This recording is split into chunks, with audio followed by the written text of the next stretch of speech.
Bienvenue à une nouvelle leçon pour le cours pour programmeurs en Java. Ce cours est intitulé, ou cette leçon est intitulée, le scénario de référence. Alors sans plus tarder, le menu de cette leçon-là. Alors nous allons voir un petit peu en détail la machine virtuelle Java. Nous allons parler du bytecode et puis le format des fichiers .class.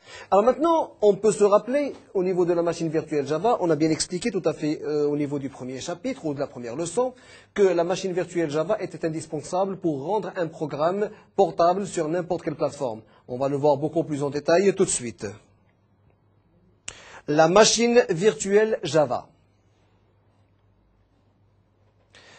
Alors, la machine virtuelle Java a été conçue, et là je rappelle un petit peu l'historique, c'est qu'au niveau des années 1991, il y a des chercheurs de Sun qui voulaient bien sûr programmer un petit programme ou préparer un petit programme pour pouvoir bien sûr attaquer quelques petites machines pour des commutateurs de télévision. Alors maintenant, ils ont pensé à conceptionner un programme qui pouvait tourner sur plusieurs plateformes.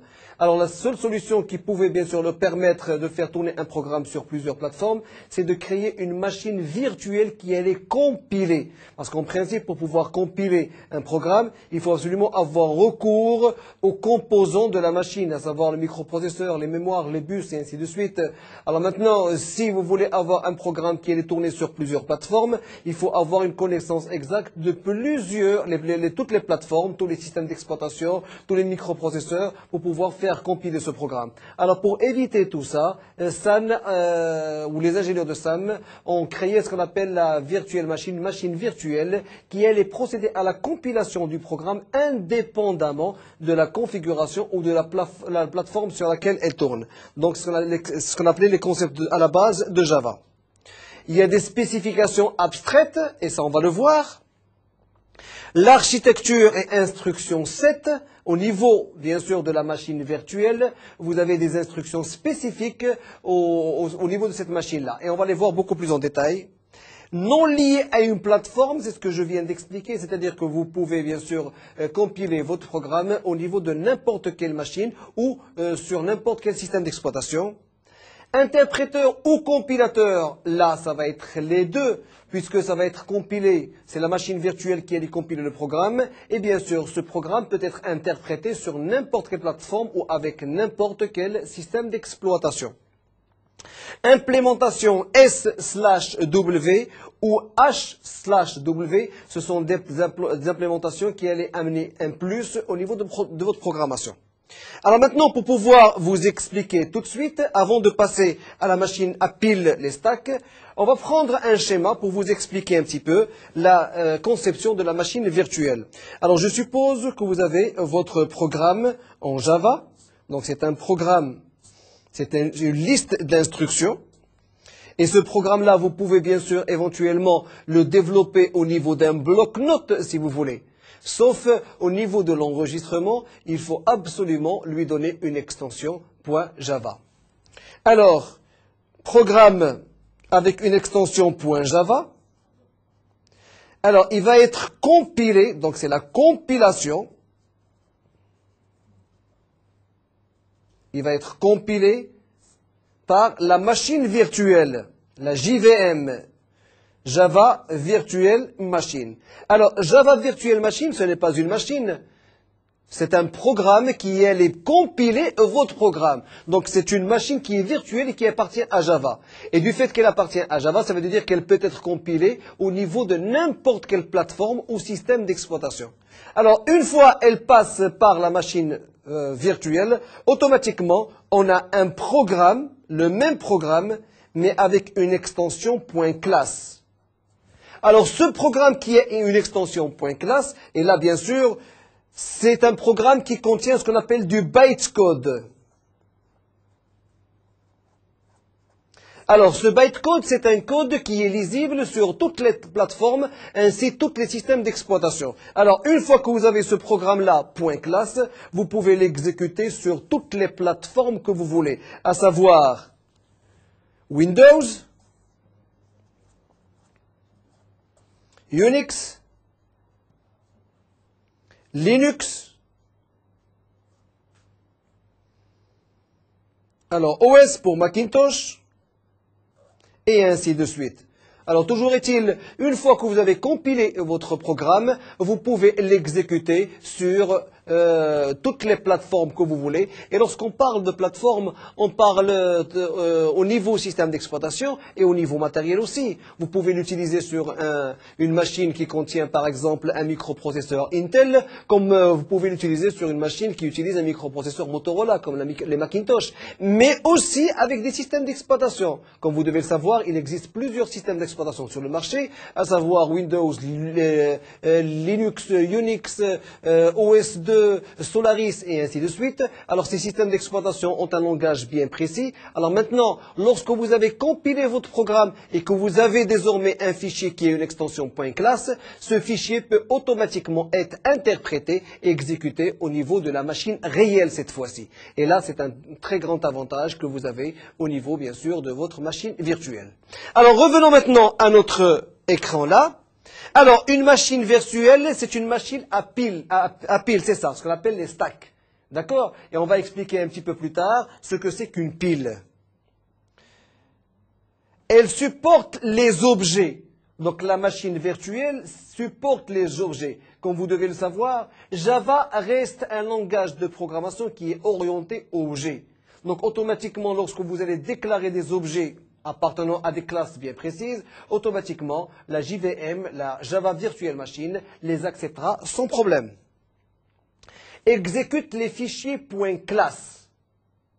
Alors, automatiquement, la Java Virtual Machine, une fois que vous avez compilé votre programme ou votre projet qui a une extension .java tout à fait au début, une fois compilé, il devient le même nom, mais avec une extension .class. Alors, cette extension .class peut être exécutée avec la virtual machine sur n'importe quelle plateforme. Et ça, c'est très important. Alors, opère sur deux genres de types, primitif et puis référence.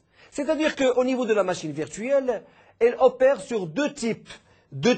Lorsque je dis type, il y a deux types de types. C'est-à-dire que vous avez les types primitifs, les integers, les entiers, les réels, les booléens et ainsi de suite.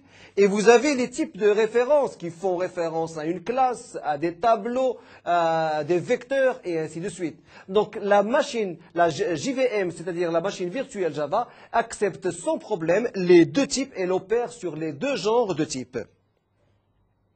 Supporte les threads. Alors là, je vais m'arrêter un petit peu pour vous expliquer un petit peu ce que c'est qu'un thread. Alors un thread, c'est quoi? Un thread, ce sont la division des tâches en plusieurs tâches instantanées. Et pour pouvoir expliquer ça correctement, moi je prends un exemple d'un petit programme, par exemple, qui va faire rebondir une balle 1000 fois, par exemple.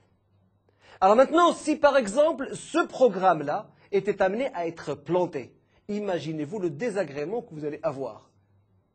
Alors là, c'est un problème. Alors maintenant, au lieu, parce que vous avez une boucle, et pour pouvoir l'arrêter, il faut absolument que la boucle soit achevée. Une boucle de 0 à 1000, ça prendra énormément de temps. Alors ça prendra autant de temps pour qu'elle soit terminée, pour que, que la machine, bien sûr, ou que le programme puisse s'arrêter. Et ça porte vraiment un désagrément au niveau du comportement de votre programme. Alors maintenant, si on divisait ce programme en plusieurs threads, c'est-à-dire que au lieu de faire par exemple une boucle à 1000, on va faire une boucle à 10 ou à 100 par exemple et utiliser plusieurs threads. C'est ce qu'on appelle le multitâche. Et automatiquement maintenant, lorsque la machine ou le programme serait amené à être planté, il ne plantera bien sûr que la séquence où il travaille. Et on ne devra pas attendre, bien sûr, à ce qu'il termine la boucle de 1000 pour pouvoir terminer. Là aussi, une chose très importante, et là c'est une chose qui est très courante, si par exemple vous êtes amené à télécharger une image.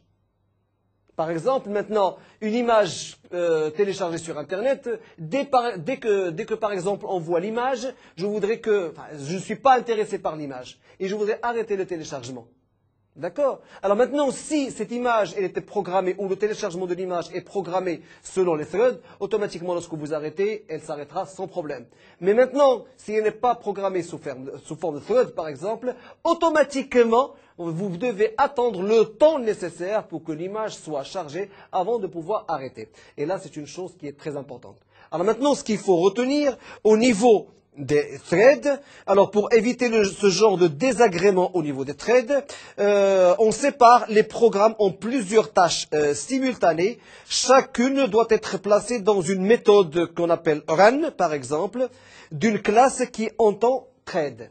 Et là, c'est ce qu'il faut retenir. Alors, encore une fois, les threads, c'est ce qu'on appelle le multitâche. Et là, c'est le fait de pouvoir diviser votre procédure, votre programme, en plusieurs petites procédures pour pouvoir, bien sûr, en cas de problème, pouvoir le résoudre correctement. Alors, on revient maintenant aux types primitifs. Alors, les types primitifs, ce sont les types que vous connaissez. Vous, programmeurs, par exemple, lorsque vous êtes amené à déclarer, par exemple, une variable, vous êtes obligé de la faire déclarer soit en variable entière, soit en variable réelle, soit en variable booléenne, et ainsi de suite, ce qu'on appelle les types primitifs. Alors, la JVM, la Java Virtual Machine, accepte les types primitifs. Alors, comme type primitif, vous avez les bytes, qui occupent 8 bits au niveau de la mémoire. Vous avez les shorts, qui utilise 16 bits, et vous avez les integers, ou le int, qui utilise les 32 bits. Alors, en fait, les trois types-là déclarent des types entiers. Alors, comme vous devez le savoir, un très bon programmeur, c'est quelqu'un qui sache gérer, qui sait gérer, par exemple, sa mémoire correctement. Parce que maintenant, si on commence à déclarer les variables comme vous voulez, vous risquez d'avoir un problème au niveau de votre mémoire. Alors, un bon programmeur doit savoir gérer sa mémoire correctement. Alors maintenant, si vous voulez déclarer, par exemple, une variable qui va être d'une variable entière, mais qui va être, par exemple, occupée par des chiffres qui ne dépasseront pas les 126, par exemple, autant utiliser le type byte. Alors maintenant, si vous n'êtes pas sûr et que vous allez dépasser peut-être les 126 ou 127, on passera au type short. Sinon, maintenant, si vous n'êtes pas sûr et que ça peut prendre énormément de caractères ou de chiffres, par exemple, vous devez bien sûr le déclarer en int. Et c'est très important. Alors maintenant, si on revoit la majorité des programmeurs et si on jette un coup d'œil au niveau de leur programme, on va s'apercevoir que toutes les déclarations se font avec le type int. Et ça, c'est une chose qui reste très importante. Le type long, là aussi, c'est pour désigner les integers, mais avec un 64 bits. Alors, vous avez le type primitif char. Ce type primitif est déclaré lorsque vous avez besoin d'utiliser une chaîne de caractères. Un caractère ou une chaîne de caractères. Si vous voulez utiliser un caractère, vous l'utiliserez en tant que char. Si vous voulez utiliser une chaîne de caractères, vous l'utiliserez en tant que char avec des accolades et le nombre de caractères qui allont bien sûr constituer le mot que vous voulez. Alors, tout dépend bien sûr de votre déclaration. C'est très important. Alors, float. Alors, float, c'est lorsque vous avez besoin de travailler avec des décimales. Alors, lorsque vous avez avec des virgules, des chiffres avec des virgules, on utilise le float qui utilise du 32 bits. Le double, là aussi, c'est pour pouvoir utiliser des chiffres réels, si vous voulez, mais avec une quantité plus importante en matière d'exposants et ainsi de suite. Le booléen, c'est le type true ou false. Là aussi, c'est un type primitif et qui est souvent utilisé. Alors, type référence. Alors, comme je viens d'expliquer, en principe, la JVM, la Java Virtual Machine, opère sur deux genres de types, le type primitif et le type référence. Les types primitifs, c'est ce qu'on vient de déclarer tout de suite, ce sont les integers, les booléens et ainsi de suite. Alors que maintenant, vous avez un autre type avec lequel peut travailler la JVM. C'est ce qu'on appelle le type référence. Alors, le type référence, effectivement, c'est des types qui font référence à des choses déjà existantes. Par exemple, les classes. Alors, les classes, comme on l'a vu précédemment, c'est des programmes qui ont été prêts pour nous, prêts à l'emploi. Et puisque nous sommes orientés objets, on ne se préoccupe nullement de la conception de ces programmes, mais de ce que font ces programmes-là. Les vecteurs, les tableaux, Là aussi, pour faire des tableaux, donc on fait référence, bien sûr, à des commandes bien précises pour pouvoir déclarer les tableaux. Et là aussi, ce qu'on appelle, bien sûr, des types références. Les interfaces, et puis les références nulles. Autrement dit, vous avez les 4 types références avec lesquels peut travailler une Java Virtual Machine.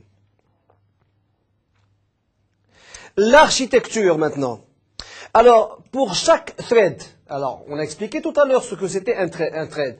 Un thread, c'est le fait de travailler en multitâche. Et rappelons-nous l'exemple qu'on avait donné de la boucle pour pouvoir faire, par exemple, rebondir un ballon. Alors la boucle était de 0 à 1000. Si la machine était amenée à être plantée, automatiquement, on va perdre énormément de temps pour la faire arrêter. Il faut arrêter, bien sûr, il faut attendre la fin de la boucle à 1000. Alors maintenant, en la divisant en plus petites parties, en plusieurs threads, en décomposant en plusieurs threads, automatiquement, on gagne beaucoup plus en souplesse. Et au niveau de, si jamais par exemple votre machine plante, on pourra éventuellement l'arrêter rapidement. Alors pour chaque thread, nous avons un compteur de programme. Donc il y a un compteur de programme pour chaque thread. Nous avons une pile des opérateurs correspondante à chaque thread. C'est ce qui fait maintenant la modularité de l'exécution. Alors qu'est-ce qu'il y a en commun? Nous avons les heaps qui sont en commun, on va les expliquer beaucoup plus tard. Nous avons l'aire des méthodes. Et l'aire des constantes, c'est le fait d'utiliser bien sûr des méthodes appartenant à des classes bien précises, et ça, on peut le faire en commun. Alors, vous avez aussi la possibilité, au niveau de l'architecture, de travailler avec des frames. Alors, toujours est-il, on peut travailler en thread, en commun ou en frame. Le bytecode. Alors, le bytecode, c'est le code qui est généré après avoir compilé votre programme. Alors rappelons-nous, un programme qui est écrit sur un éditeur bien précis ou sur le notepad si vous voulez, est compilé avec un programme Java et automatiquement on obtient un fichier avec une extension classe. Ce fichier qui est une extension classe, c'est un fichier qui contient du bytecode qui est bien sûr exécuté sur n'importe quel type de plateforme. On va le voir beaucoup plus en détail. Alors, le bytecode, c'est le langage machine de la Java Virtual Machine. C'est-à-dire que lorsque vous compilez un programme, automatiquement, il sera généré en bytecode. Et ce bytecode reste un programme normalisé puisqu'il va être utilisé avec plusieurs plateformes, systèmes d'exploitation ou bien sûr microprocesseurs. Intermédiaire entre le source Java et plateforme physique, effectivement. Puisqu'on a dit que le Java était portable sur plusieurs plateformes, alors le bytecode sera l'intermédiaire entre le programme qui était tout à fait au début préparé et bien sûr l'exécution sur une plateforme donnée. C'est un ensemble d'instructions, le bytecode, et on va les voir tout de suite. C'est un ensemble d'instructions, excusez-moi, qui sont très simples et qui ressemblent à des instructions avec lesquelles les programmeurs ont l'habitude de travailler. Empaqueté en fichier .class. Alors, une fois que la compilation est terminée, vous allez avoir un fichier qui est créé, ayant le même nom que celui qui a été tout à fait au début compilé, sauf que l'extension, au lieu qu'elle soit en .java, elle sera en .class. Alors, les instructions et types. Alors, puisqu'on parle maintenant de la Java Virtual Machine comme une machine indépendante, si vous voulez, ça veut dire que cette Java Virtual Machine, elle a ses propres instructions. Et là, on va les voir beaucoup plus en détail. Alors, le type d'instruction est presque toujours représenté explicitement dans le code d'opération de l'instruction. Et ça, c'est ce qu'il faut retenir. Alors, pour ceci, nous avons un ensemble, bien sûr, de types que vous pouvez utiliser. Par exemple, le int qui est déclaré sur votre programme normal sera déclaré au niveau de votre Java Virtual Machine en i. Le long sera exploité en L, short en S, booléen en B, char en C, float en F, double en D et référence en A. Alors, l'ensemble des instructions d'accès aux variables locales, parce qu'il y a plusieurs instructions pour accéder aux variables, Il y a des instructions arithmétiques et logiques de conversion, de manipulation des objets, de manipulation de la pile, de contrôle de l'exécution, d'invocation des méthodes, et puis les exceptions et les synchronisations. Alors tout ça, ce sont des ensembles des instructions que la machine virtuelle, bien sûr, exploite pour pouvoir soit compiler, soit exécuter les programmes à sa disposition. Alors, on va commencer par les accès aux variables. Alors, tout à fait à gauche ici, on retient le nom de la commande, mais avant la commande, il y a ici le nom du type que vous devez utiliser. Le tload, par exemple, il bien sûr transformera la variable à la pile. Le tload, c'est-à-dire une cellule de vecteur vers la pile. Tstore de la pile vers la variable. Tastore de la pile vers la cellule de vecteur. Tpush d'une constante vers la pile. Tconstante, bien sûr, des constantes aussi à la pile, et ainsi de suite. Alors, ce sont l'ensemble des instructions pour accéder aux variables. Alors, ce sont ces instructions-là qui sont utilisées au niveau de la JVM. Instruction et type. Alors, le type d'instruction est presque toujours représenté explicitement dans le code d'opération de l'instruction. Alors maintenant, il faut faire une certaine différence entre le programme que vous écrivez vous-même et le programme qui va être généré au niveau du code byte, à partir de la JVM, à partir de la machine virtuelle. Alors ce programme n'est pas le même, mais si vous connaissez correctement toutes les commandes, vous allez pouvoir vous retrouver au niveau de la lecture de votre code byte. Alors là aussi, on retrouve les instructions et les types. Alors I comme int, I comme long, L pardon pour long, S pour short, B pour booléen, C pour char, F pour float, D pour double et A pour les références. Instructions arithmétiques. Alors les instructions arithmétiques sont les instructions qui contiennent tous les éléments mathématiques avec lesquels vous pouvez travailler, à savoir add pour l'addition, sub pour soustraction, mul pour la multiplication, et bien sûr, le T sera remplacé par les types qu'on vient de déclarer à l'instant. Tdiv pour la division, rem pour le reste, tshr et shl pour les shifts, et tinc pour une incrémentation. Les instructions logiques. Alors, la négation sera représentée par la commande NEG. La conjonction bit à bit par le AND. La disjonction bit à bit par le OR.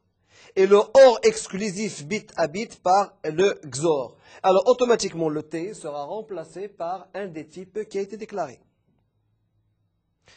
Le TCMP, le TCMPG et le TCMPL, ce sont des opérateurs de comparaison qui allaient vous permettre de comparer entre deux classes, deux chiffres, de textes et ainsi de suite. La conversion. Alors, la conversion, vous avez T2T. Conversion de type à type. Si par exemple vous voulez convertir d'un type integer vers un type short et ainsi de suite, vous avez la possibilité de le faire pour pouvoir bien sûr l'exploiter sur un autre programme qui n'accepte par exemple que du caractère. Alors automatiquement, il faut transformer et convertir d'un type à un autre type. Pour le faire, c'est la commande qu'il faut écrire. Alors maintenant, si vous voulez faire une conversion sans perte de précision, alors, pour passer de int à long, on ne perd pas en précision. C'est tout à fait normal. Ce sont des integers, donc on ne perd pas de précision. De I à F aussi. De I à D aussi. Rappelez-vous, les I et les D et les F, ce sont les initiales, bien sûr, des types primitifs qui sont reconnus par la JVM. Alors maintenant, Si vous voulez faire, bien sûr, une conversion avec perte possible de précision, c'est lorsque vous faites une conversion entre de l'integer et une chaîne de caractères et ainsi de suite, vous risquez de perdre énormément d'informations, sinon perdre toute l'information. Manipulation des objets. Alors, pour pouvoir manipuler les objets au niveau de la JVM, vous avez la commande new qui vous crée une instance de classe. Lorsque je dis une instance de classe, ça veut dire qu'il y a une classe qui est déjà au préalable prête. Et chaque fois que vous utilisez un objet qui dépend de la classe que vous voulez, automatiquement cet objet est ce qu'on appelle une instance de classe. X, new array, c'est pour créer un vecteur, un nouveau vecteur. Qui dit vecteur dit un tableau. Array length, c'est pour avoir la dimension du vecteur. Et ça, c'est très utile lorsque nous voulons, par exemple, savoir la longueur d'une chaîne de caractères.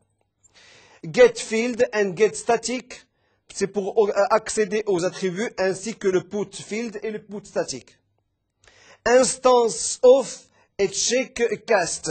Alors ici, ce sont des commandes. Alors l'instance of, c'est un opérateur pour déterminer les types exacts des objets. Si par exemple vous ne connaissez pas le type exact des objets, donc là, c'est bien sûr le type que vous devez utiliser pour connaître le type exact de cet objet-là. Alors, la manipulation de la pile. Alors, avant de passer maintenant au POP et POP 2, sachez que depuis la version 1 de Java, la bibliothèque standard possède une classe stack dotée des méthodes familières telles que push par exemple, le pop, le pick et ainsi de suite. Alors par exemple, le push c'est pour placer un élément sur la pile. Le pop, c'est pour récupérer l'élément situé au-dessus de la pile. Vous avez le dup et le dup 2. Vous avez le dup x1, le dup 2, x1, et ainsi de suite. Alors tout ça, ce sont des commandes qui nous servent bien sûr à pouvoir manipuler la pile que vous avez. Alors, les contrôles exécution. Vous avez les sauts conditionnels. Alors, ce sont les conditions que vous utilisez au niveau d'un langage de programmation, le if. Mais vous avez plusieurs if que vous pouvez utiliser. Et là, ce sont les commandes qui allaient être utilisées au niveau de votre JVM. Vous avez le if EQ, le if LT, le if LE, le if NE, et ainsi de suite. Et tout ça, on va les voir beaucoup plus loin et beaucoup plus en détail. Les sauts conditionnels composés. Là aussi, vous avez les table switch, les lookup switch. Les sauts non conditionnels, vous avez les goto, goto-w, JSR, JSR-w, ret, et ainsi de suite. Ces commandes, je vous demanderai jamais de les retenir par cœur parce que ce sont des commandes qui sont utilisées par la JVM pour former votre bytecode. Alors, les pointeurs de méthode, invocation. Alors, à première vue, Java ne possède pas de pointeur de méthode. Alors, permettons de fournir l'adresse d'une méthode à une autre afin que la seconde puisse retrouver la première. Alors, les concepteurs Java, ils ont conçu ce qu'on appelle des pointeurs de méthode. Alors, ces pointeurs de méthode, quoi qu'ils sont très dangereux, mais ils les ont évités et ils ont remplacé ça par ce qu'on appelle des interfaces qui construisent une meilleure solution pour pouvoir pointer une méthode bien précise. Alors, la classe méthode nous permet bien sûr d'avoir des commandes qui nous permettent bien sûr de faire des opérations sur les pointeurs. Alors, vous avez invoke virtuel, invoke interface, invoke spécial, invoke statique, et bien sûr, la restitution de résultats avec t-return. Alors maintenant, la classe méthode dispose d'une méthode qu'on vient de voir, la méthode invoke, qui permet d'appeler la méthode appelée dans, bien sûr, l'objet méthode. Alors maintenant, on va saisir un petit programme pour vous montrer un petit peu comment on va saisir cette classe-là. Alors, pour ceci, on écrit object invoke, on ouvre la parenthèse, on écrit l'object, et puis espace obj, virgule, object, et on ouvre des crochets avec espace et voilà. Alors, tout ce qui est object ici et là, c'est ce qu'on appelle les paramètres implicites. Ce qu'on appelle les paramètres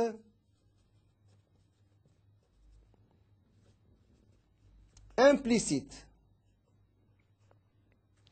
Alors, vous avez ici un tableau, c'est ce qu'on appelle un tableau d'objets.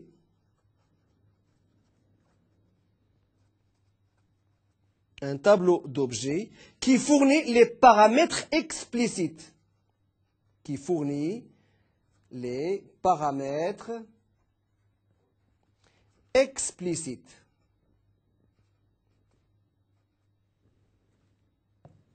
Alors, dans la plupart des applications pratiques à la base de multithread, on va essayer d'utiliser un petit peu cette méthode-là qui nous permet de faire énormément de choses correctes pour notre programme. Alors, les exceptions. Alors là, je vais ouvrir une parenthèse parce que c'est très intéressant et c'est très important.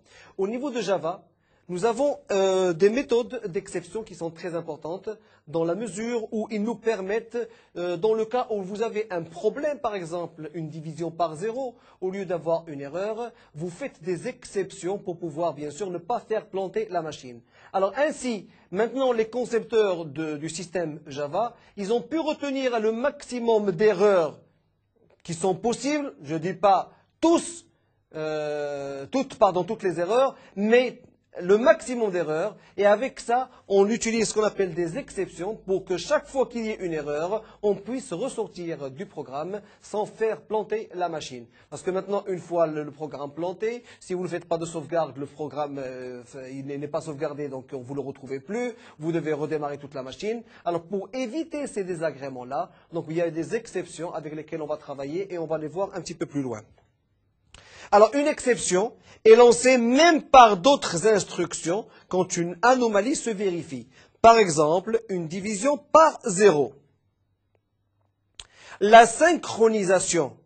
Alors, la machine virtuelle Java supporte la synchronisation au moyen du terme monitor. Alors, la synchronisation, lorsque vous avez besoin d'utiliser ou de travailler en multithread, c'est-à-dire vous allez travailler en multitâche. Alors, pour pouvoir, bien sûr, avoir accès à une classe bien précise, il faut absolument que vous ayez une certaine synchronisation pour que vous n'ayez pas à planter votre machine là. Alors, vous avez des méthodes qui allaient vous permettre, bien sûr, de synchroniser tous les mouvements des threads pour travailler correctement. Alors, moniteur, enter, c'est le début de la seconde point critique qui bloque. Moniteur, exit, c'est la fin de seconde point critique et qui débloque. Alors, format des fichiers .class. Alors, les fichiers .class, c'est le bytecode qui a été préparé lorsque vous êtes amené à compiler un programme. Lorsque vous compilez votre programme, vous avez du bytecode. Ce bytecode est sous format fichier .class. Alors, on va voir maintenant les spécificités. Et regardez. Alors, ça, c'est le format du fichier .class.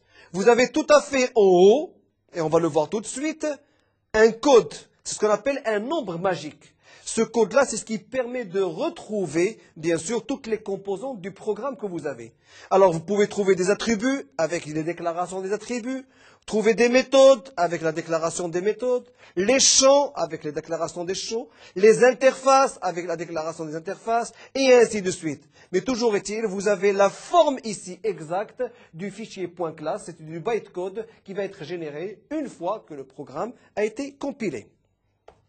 Alors, maintenant, si vous voulez avoir plus d'informations, vous pouvez toujours voir des livres qui sont très intéressants. Le Tim Lindholm, ainsi que le Frank Yelin, de Java Virtual Machine, ainsi qu'Addison Wesley 1999, que vous retrouverez sur le lien suivant, http://java.san.com/docs/books/vmspec/. Alors maintenant, si vous avez besoin de plus d'informations, vous pouvez toujours vous connecter au site de Netuno en cliquant sur le lien MedNetu.